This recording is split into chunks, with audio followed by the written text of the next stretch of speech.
বিশ্বের বৃহত্তম গণতন্ত্রের দেশ ভারতে চলছে লোকসভা নির্বাচন। দেশ জুড়েই চলছে ভোটের আমেজ। ভোট দেওয়ার পর অমোচনীয় কালি লাগানো আঙুল দেখাচ্ছেন ভোটাররা। তবে দেশটির একটি অঞ্চলে দেখা গিয়েছে ভিন্ন চিত্র।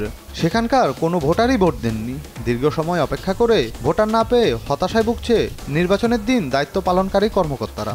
এতক্ষণ বলছিলাম ভারতের নাগাল্যান্ড রাজ্যের পূর্বাঞ্চলের কথা।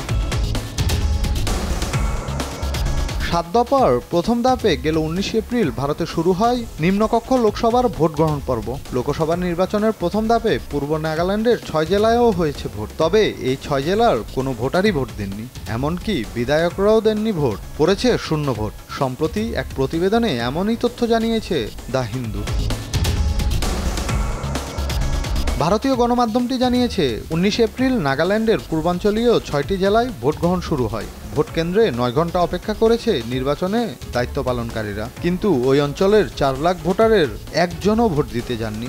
যে 6 জেলায় ভোট বর্জনের এমন ঘটনা ঘটেছে সেগুলো হলো কিপিডে, লংলেং, মোন, নকলাক, সামাটোর ও টুয়েনসাং। নাগাল্যান্ডের মোট ভোটার 13,25,000, এর মধ্যে 30% ভোটার এই 6 জেলার বাসিন্দা। দীর্ঘদিন ধরে আলাদা রাজ্যের দাবি করে আসছে ইস্টার্ন নাগাল্যান্ড পিপলস অর্গানাইজেশন নামের একটি সংগঠন। এই দাবিতে অনির্দিষ্টকালের জন্য 6 জেলায় ধর্মঘটের ডাক দিয়েছিল তারা, দিয়েছিল ভোট বর্জনের ডাকও। এই কর্মসূচিতে সমর্থন দেয় জেলাগুলোর একাধিক স্বেচ্ছাসেবী সংগঠনও। সেজন্যই ভোট দিতে যাননি জেলার ভোটাররা। তবে ভোটের পরদিনই ধর্মঘট প্রত্যাহার করে নেয় সংগঠনটি। ভারতের নির্বাচনী ইতিহাসে এমনটি এর আগে ঘটেনি বলে দ্য হিন্দুর প্রতিবেদনে জানানো হয়।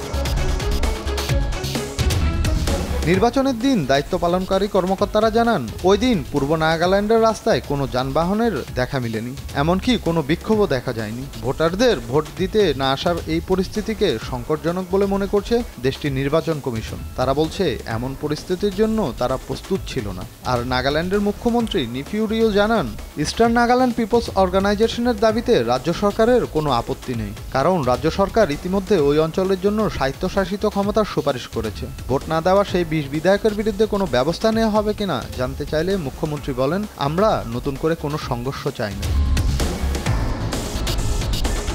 ইন্টারন্যাশনাল ডেস্ক, দেশ টিভি।